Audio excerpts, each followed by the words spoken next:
Hello, hi everyone. Welcome back to Woo Can Cook. My name is Wesley, and this is a show where we are slowly cooking our way through all of the food from my childhood.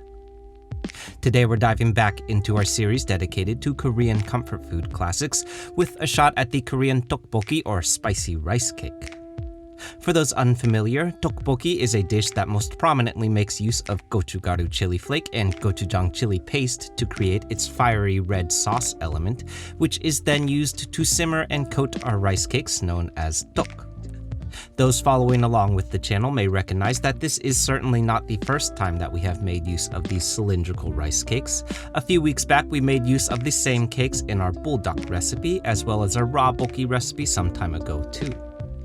Maybe most interestingly though, the Korean tteok rice cake is also the same cake that we refer to in Chinese cuisine as nian, meaning that we'll be able to find these rice cakes in both Chinese and Korean grocery stores, which is very useful.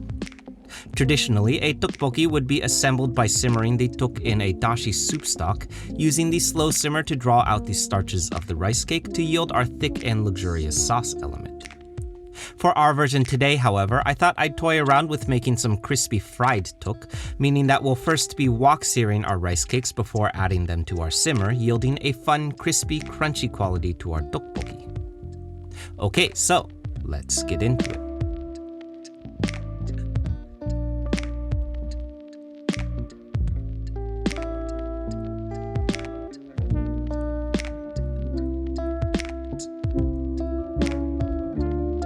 Okay, so diving right in, we're kicking things off here first with the veggies to pair with our tteok today. Up first here are some aromatics. This is 4 cloves of crushed and minced garlic to start, followed next by 1 inch or about 1 tablespoon of fine minced ginger set aside for our wok fry coming up. Then up next are some green onions sliced into planks today. We're gonna toss these in whole just like this, with the larger planks giving us some nice presence in the mix today. Moving along, next up is half of a medium white onion, which I'm slicing up with our knife at a slight angle. This helps us get our onion pieces more evenly sliced as we move around the onion's cylindrical shape.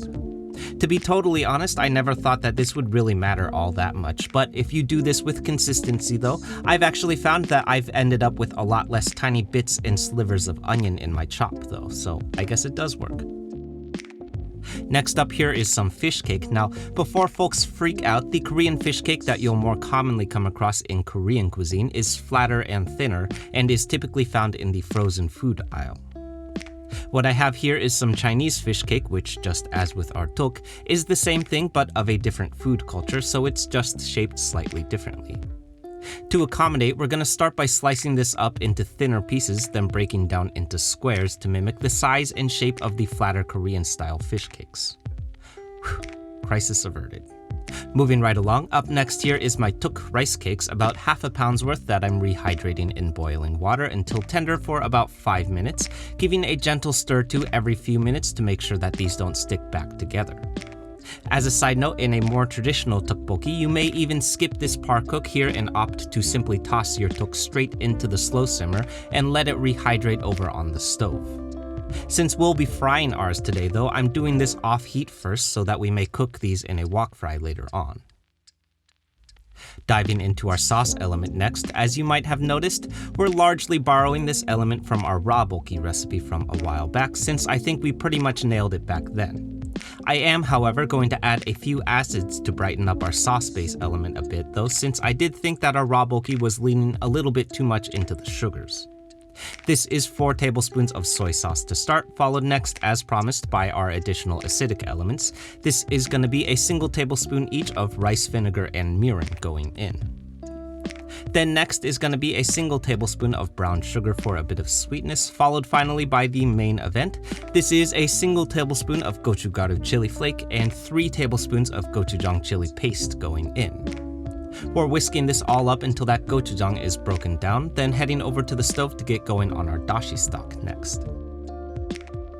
Over on the stove, I'm bringing 2 cups of water to a boil in a medium saucepan, accompanied by a single sheet of dried kombu sea kelp and a handful of dried anchovy. This is going to be the heart and soul of where fishy umami comes from in Korean cuisine. We're bringing this to a boil, then letting simmer for a minimum of 20 minutes before removing our solids and setting aside. As with anything that's slow simmered though, the longer the better here, so if you're not worried about camera continuity like I am, I might recommend throwing this on the stove first so that you may simmer this while you do your prep work today. In any case, moving right along, I've swapped out my saucepan for a wok here, then I'm adding 4 tablespoons of peanut oil and, as always, long yao for that nice non-stick surface. Then I'm adding my tteok to the wok about 15 or so at a time over medium heat and letting these sear for 2 minutes undisturbed before tossing and searing for an additional minute. If you've done this correctly, you should have some nice crispy fried tteok that's gonna take every ounce of your willpower to not snack on as you work on your wok fry next. Moving right along, I've brought the heat on my wok up as hot as possible now. Then going in next are my aromatic veggies. Here's my garlic and ginger going in for about 15 seconds until nice and fragrant. Then next are my onions and fish cake going in, which I'm giving about a 1 to 2 minute head start to before adding my green onions and dashi stock in to get our simmer going. We're following this up with our gochujang mixture and tteok, then giving a quick stir to combine before letting this all simmer and reduce for about 5 minutes, during which time the starch from our rice cakes should begin to yield this nice, thick, luxurious sauce base. Ooh. We're optionally finishing this all off with some sesame seeds, which I forgot to add, and we're ready to eat. Okay, so those following along may have noticed that we have now done a number of Korean dishes that make use of this combination of gochujang and gochugaru to create this deeply red, sweet, and savory sauce element that appears before us today. Our rabokki, buldak, and spicy pork bulgogi recipes all come to mind here most immediately. As lethal as it may seem though, I actually don't think that this tteokboki is nearly as spicy as its bright red caution signs imply. Gochujang, though derived from chilies, is in my opinion more sweet and umami driven than it is spicy. Even when paired with our gochugaru chili flakes, I personally still find that this one is at most a mild medium heat and not nearly as spicy as say our dandan noodles, mapo tofu, or really anything that employs our homemade chili crisp oil. So, to this end, I think the sweet and savory umami of our sauce element pairs really nicely with the medley of fish cakes, veggies, and rice cakes that we've assembled today. To go along with all of this, I think the crispy exterior texture that comes from the par fry to our tteok adds a nice crunch to the dish, which makes for a fun interpretation of a classic Korean dish. Finally, the last bit that I'll mention is that I have absolutely made versions of this dish using a powdered dashi stock in lieu of our homemade stock, and I have found that the depth of flavor does significantly suffer from this one small swap. Anchovy and kombu are both fairly stable pantry and fridge ingredients, so if you've got the time, I'd highly recommend taking the extra 10 minutes and assembling your own stock from scratch here. Okay, so that's it everyone. I hope you enjoyed this and I hope you give this one a shot. For those who are new to this series, this one is part of a larger series that we've been doing that's dedicated to Korean comfort food classics, so definitely check out that series next if you haven't yet because there's a lot of these. For the Bay Area locals, the Woo Can Cook fried rice pop-up is now at Wondrous Brewing in Emeryville every Thursday through Sunday, so come by and say hi then if you can. More about that at woocancook.com/eats.